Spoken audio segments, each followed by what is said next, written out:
Bismillahirrahmanirrahim. Assalamualaikum warahmatullahi wabarakatuh. Perkenalkan, nama saya Yulviana, Stambuk A1 L1 20068.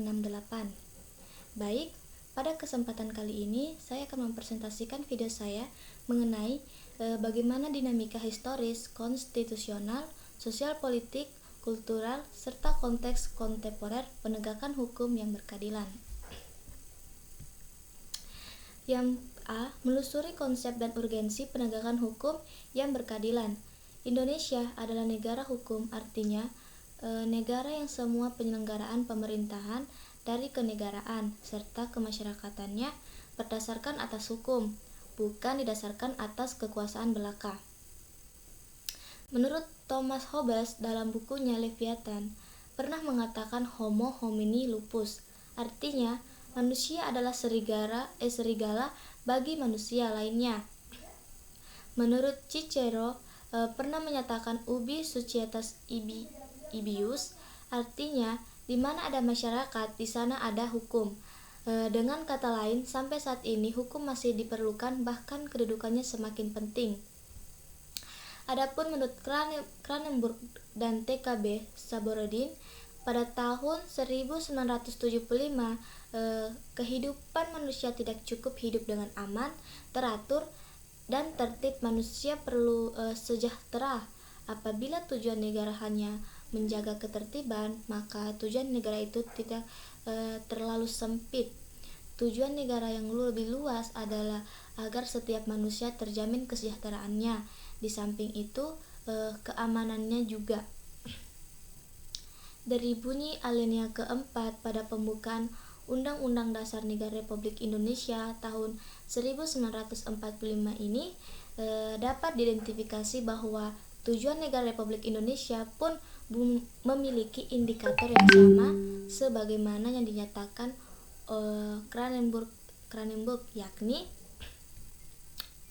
yang pertama adalah melindungi segenap bangsa Indonesia dan seluruh tumpah darah Indonesia. Yang kedua, memajukan kesejahteraan umum. Yang ketiga, mencerdaskan kehidupan bangsa. Dan yang keempat adalah melaksanakan ketertiban dunia berdasarkan kemerdekaan, perdamaian abadi, dan keadilan sosial. Adapun bagian B yaitu menggali sumber historis, sosiologis, politis tentang penegakan hukum yang berkeadilan di Indonesia. Agar negara dapat melaksanakan tugas dalam bidang ketertiban dan perlindungan warga negara, maka disusunlah peraturan-peraturan yang disebut peraturan hukum, di mana peraturan hukum mengatur hubungan antar manusia yang satu dengan manusia yang lainnya. Di samping mengatur hubungan manusia atau warga negara dengan negara, serta mengatur organ-organ negara dalam menjalankan pemerintahan negara. Ada dua bagian hukum. Pertama yaitu hukum privat, ialah hukum yang mengatur hubungan antar manusia atau individu. Terus yang menyangkut kepentingan pribadi. Misalnya masalah jual beli serta sewa menyewa ataupun pembagian. Menurut Gustav Ratsbrot, seorang ahli filsafat Jerman, dalam Sudikno Mertokusumo pada tahun 1986 menyatakan bahwa untuk menegakkan hukum ada 3 unsur yang harus diperhatikan, yaitu unsur keadilan, yang kedua unsur kemanfaatan, dan yang ketiga unsur kepastian. Pada unsur keadilan merupakan unsur yang harus diperhatikan dalam menegakkan hukum, artinya bahwa dalam pelaksanaan hukum, para aparat penegak hukum harus bersikap adil ataupun bersikap adil. Terus yang kedua adalah kemanfaatan. Selain unsur keadilan, para aparatur penegak hukum dalam menjalankan tugasnya harus mempertimbangkan agar proses penegakan hukum dan pengambilan keputusan memilih manfaat bagi masyarakat. Hukum harus bermanfaat bagi manusia. Oleh karena itu, pelaksanaan hukum atau penegakan hukum harus memberi manfaat atau kegunaan bagi manusia. Selanjutnya yang ketiga yaitu kepastian hukum. Nah, selain keadilan, kemanfaatan, selanjutnya itu kepastian hukum, di mana unsur ketiga ini dari penegakan hukum adalah menegakkan hukum pada hakikatnya ataupun perlindungan hukum terhadap tindakan sewenang-wenang. Adanya kepastian hukum memungkinkan seseorang akan dapat memperoleh sesuatu yang diharapkan. Misalnya, seseorang yang melanggar hukum akan dituntut pertanggungjawaban atas perbuatan itu melalui proses pengadilan, dan apabila terbukti bersalah akan dihukum. Ada beberapa macam-macam kepastian hukum. Yang pertama yaitu lembaga penegak hukum, di mana untuk menjalankan hukum sebagaimana mestinya maka dibuat beberapa lembaga aparat penegak hukum, yaitu antara lain kepolisian yang berfungsi sebagai lembaga penyidik, terus yang kedua kejaksaan yang berfungsi utamanya sebagai lembaga penuntut, atau kehakiman yang berfungsi sebagai lembaga pemutus pengadilan, dan yang terakhir adalah lembaga penasihat atau memberi bantuan hukum. Nah, yang pertama itu kepolisian, di mana kepolisian ini adalah alat negara penegak hukum yang terutama bertugas memelihara keamanan dan ketertiban di dalam negeri.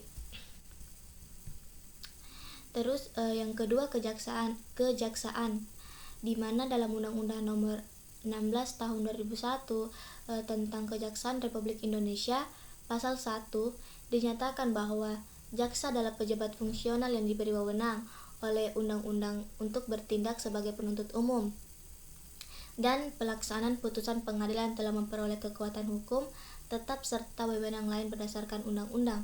Jadi, kejaksaan adalah lembaga pemerintahan yang melaksanakan kekuasaan negara di bidang penuntutan. Selanjutnya kehakiman. Kehakiman di sini merupakan suatu lembaga yang diberi kekuasaan untuk mengadili.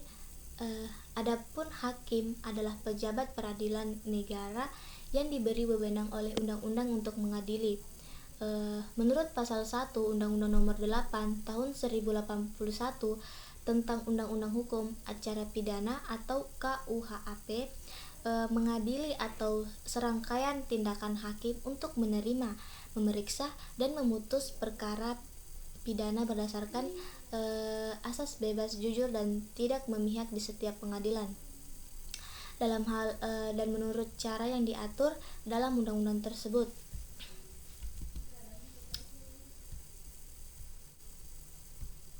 Yang C yaitu membangun argumen tentang dinamika dan tantangan penegak hukum yang berkeadilan di Indonesia. Nah, di era globalisasi ini yang penuh dengan iklim materialisme, banyak tantangan yang dihadapi oleh aparat penegak hukum. Mereka harus memiliki sikap baja, akhlak mulia, dan karakter yang kuat dalam menjalankan tugas. Dalam hal ini, aparatur penegak hukum harus kuat dan siap menghadapi berbagai cobaan, ujian, godaan yang dapat berakibat jatuhnya wibawa sebagai penegak hukum. Penegak hukum harus tahan terhadap upaya oknum masyarakat atau pejabat yang mencoba untuk menyuap. Selanjutnya adalah mendeskripsikan esensi urgensi penegakan hukum yang berkeadilan di Indonesia.